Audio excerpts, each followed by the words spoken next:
जय हिंद दोस्तों, मैं प्रवीण सिंह चौहान। आज हम बात करेंगे भारतीय शिक्षा व्यवस्था की, जहां पढ़ाई का मतलब सिर्फ डिग्री रह गया है। दोस्तों, किसी भी देश की असली ताकत उसकी सेना या राजनीति में नहीं बल्कि शिक्षा व्यवस्था में होती है, क्योंकि शिक्षा ही वो हथियार है जिससे आने वाली पीढ़ियां देश को आगे ले जाती है। लेकिन सोचिए, क्या हमारी भारतीय शिक्षा व्यवस्था सच में देश को मजबूत बना रही है, या फिर यह व्यवस्था हमारे युवाओं को डिग्रीधारी बेरोजगार बनाने की फैक्ट्री बन चुकी है।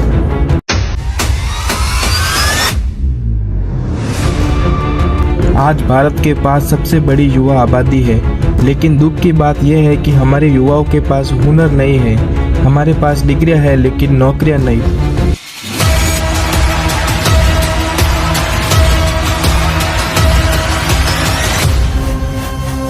कभी भारत शिक्षा का केंद्र था, जहाँ से पूरी दुनिया ज्ञान लेने आती थी, लेकिन आज हमारी शिक्षा व्यवस्था का सच कड़वा और दर्दनाक है। दोस्तों, हमारी शिक्षा व्यवस्था में सबसे बड़ा दोष यही है कि यहाँ पढ़ाई का मतलब सिर्फ रटाई है। 12वीं तक का बच्चा किताबों में सिर घुसाकर बैठा रहता है, लेकिन असली जिंदगी का एक भी सवाल हल नहीं कर पाता। वो असली शिक्षा किताबों में कैद नहीं होती। शिक्षा वो है जो जिंदगी की असली समस्याओं को हल कर सके।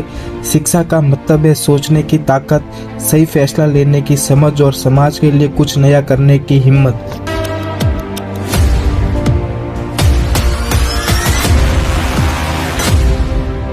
सोचिए, 12 साल पढ़ाई करने के बाद भी बच्चा ये नहीं जानता कि बैंक का फॉर्म कैसे भरना है या फिर बिजनेस कैसे शुरू करना है। लेकिन हाँ, उसे ये जरूर पता होगा कि 1857 की क्रांति कब शुरू हुई और कब खत्म हुई।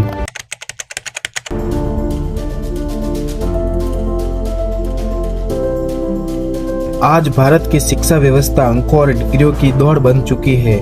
12 साल की पढ़ाई के बाद भी बच्चे ये नहीं जानते कि असली जीवन की समस्याएं कैसे सुलझाई जाए। स्कूलों में प्रैक्टिकल नॉलेज की जगह रटने की संस्कृति हावी हो गई है।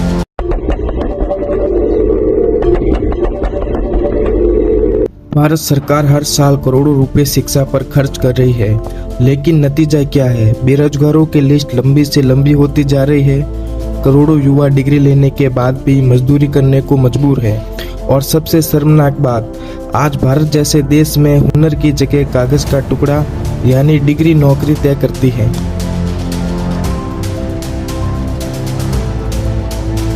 कभी चीन को देखिए, वहाँ बच्चों को स्कूल से ही व्यावसायिक शिक्षा दी जाती है। बच्चों को टेक्नोलॉजी, मशीन डिज़ाइन और बिजनेस सिखाया जाता है, यानी पढ़ाई के साथ साथ जिंदगी जीने का हुनर। इसलिए चीन आज दुनिया की फैक्ट्री बन चुका है और हम अभी भी 100 साल पुरानी शिक्षा नीति पर अटके हुए हैं। भारत में शिक्षा का मतलब है इम्तिहान पास करना, जबकि चीन में शिक्षा का मतलब है जिंदगी में आगे बढ़ना।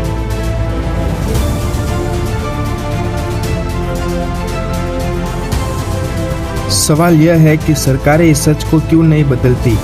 क्यों सिर्फ शिक्षा नेताओं के भाषण का मुद्दा है? क्यों हमारी नीतियाँ किताबों में बंद है और जमीन पर कुछ नहीं बदलता? दोस्तों, असली भ्रष्टाचार यही है जब सरकार युवाओं का भविष्य दांव पर लगाकर अपने वोट बैंक की राजनीति करती है।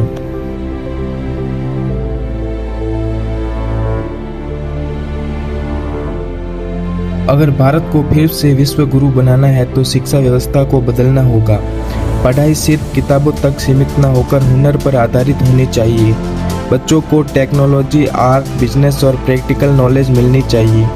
डिग्री नहीं, काबिलियत नौकरी दिलानी चाहिए।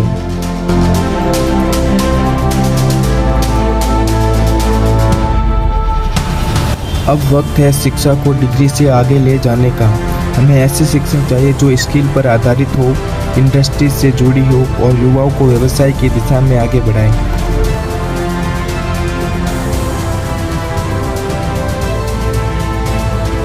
दोस्तों, यह लड़ाई सिर्फ सरकार की नहीं, हम सबकी है। हमें भी सोचना होगा कि हम अपने बच्चों को क्या सिखाते हैं, सिर्फ रटने की आदत या फिर जिंदगी जीने का हुनर। क्योंकि याद रखिए, देश की सबसे बड़ी ताकत उसकी सेना नहीं बल्कि उसकी पढ़ी लिखी और हुनरमंद युवा पीढ़ी होती है। अगर शिक्षा बदली तो देश बदलेगा, वरना हम डिग्रीधारी बेरोजगारों का देश बनकर रह जाएंगे।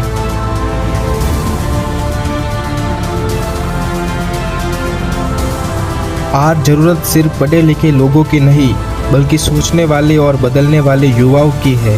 सरकार नीतियाँ बना सकती है, लेकिन असली क्रांति तब होगी जब हम और आप मिलकर शिक्षा की दिशा बदलेंगे। जय हिंद, जय भारत।